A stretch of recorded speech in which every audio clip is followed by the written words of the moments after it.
Bande Warangaï. Nous nous retrouvons aujourd'hui pour parler de la République. Vous savez, chaque fois qu'on se retrouve ici, c'est pour parler de la République démocratique du Congo.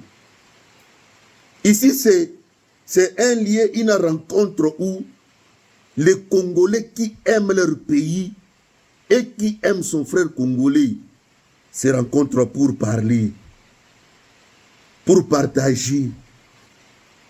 C'est pourquoi on se rencontre ici. Tokuta na wande boui. Tokuta na gate pona loyenge magamususu te riel kutana bino. Awa tokuta na pona kosolola mboka. Mboka o ya biso. Mboka o bayina bazola na te du jour au jour bazoluka kaka na ndenge bakoki ko organiser biso. Mais malheur pour eux parce que ba Congolais il y a patriotisme. Il y a très bonne qualité. Bakuta na rande pona kosola pona mboka na bango.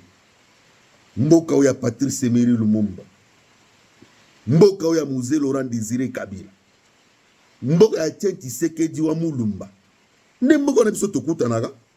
Yo soza muta loyenge kinde na loyenge no kuna.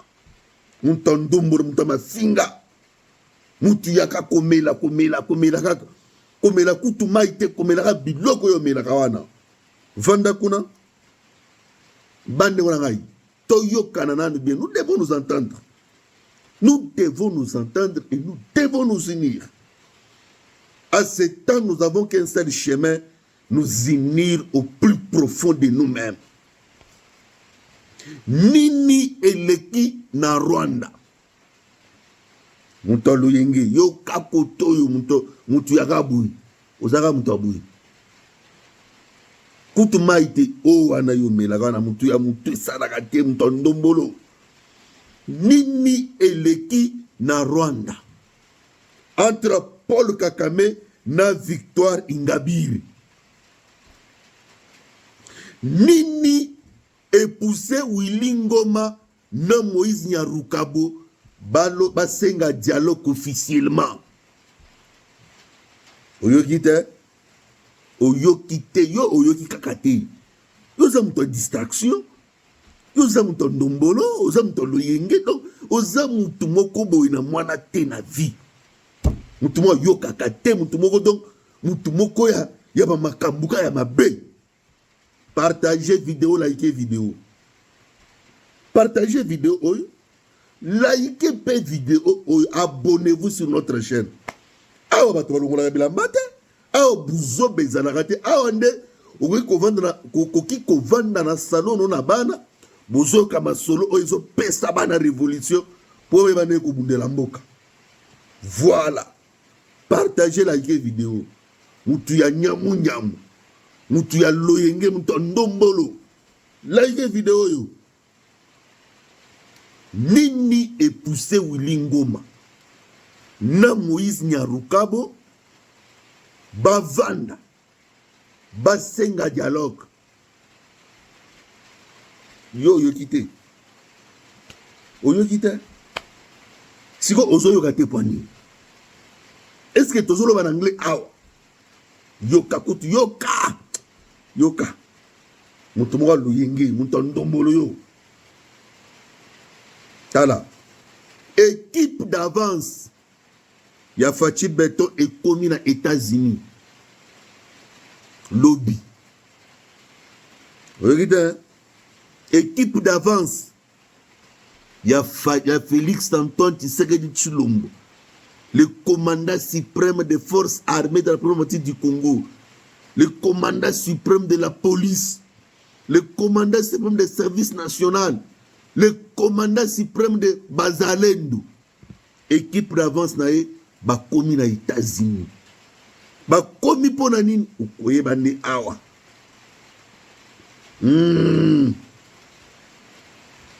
Territoire de Masisi, territoire ya Rutshuru, territoire ya Walikali, territoire ya Kabari, territoire ya Walungu, nini eleki kuna. Oyoka tobandi siko masulu. Au Rwanda, la dame Victoire Ingabire une opposante farouche à Paul Kagame, a été arrêtée injustement pour son discours. C'était quoi le discours? Le discours était que non, avant toute autre chose, nous devons avoir un dialogue national. Nous devons avoir ce dialogue-là. Dans le dialogue, nous devons d'abord parler de la situation interne du pays. En plus de cela, chercher à avoir de bonnes relations de coopération, de collaboration avec nos voisins, d'arrêter des intérêts belliqueux. Lorsque Paul Kagame a entendu ce discours, le monsieur n'a pas pu supporter dans son esprit de tueur, d'assassin, de monsieur qui ne comprend rien du fonctionnement d'un État. Il a décidé d'arrêter cette dame. La dame aussi, d'un esprit fort qu'elle était, elle a accepté d'aller en prison. À Kenya prison, bateau droit de l'homme, tambola sikoyo, na prison, ya Rwanda kuna. Bakikal. Batamboli, bato ambassade, ambassadeur, ba diplomate, ba tche Paul Kagame Mulungwe. Paul Kagame a tigné bato na prison, bagende komona cette femme Victoire Ingabire pour que y a renoncé à discours na ye. Moi c'est pas lobby, moi je suis prêt de payer le prix comme tout autre Rwandais qui a besoin de voir son Rwanda évoluer. Moi j'ai besoin de payer le prix. Paul Kagame s'est retrouvé cloué à Kolanda, basala nzambe ne kuna pour bakuta na biso na mwasi wana basolo. Moi ça boy ngana ko ma prison te si ayebisenga eloko kangela ngaite. Willy Ngoma, Moïse Nyarukabu, Baleli, basengi dialogue, babando monango lokola G. Merci au commandant suprême Félix Antoine Tshisekedi Tshilombo qui nous a dit au effort que Bitumbao et Kosila Ndengesila Kati. Ce qui est là par dialogue, au comme Makabiso na brassage na mixage, Yambalo yo kakane bako technique bako bima. Sans rien réclamer. Ndebande konangai, bomoni monsieur Willy Ngoma, un monsieur qui parlait trop, qui n'a jamais fait l'armée. Namwes Nyarukabo, Rwanda aventurier Oyo, Baleli basengi dialogue. Basengi dialogue officiellement.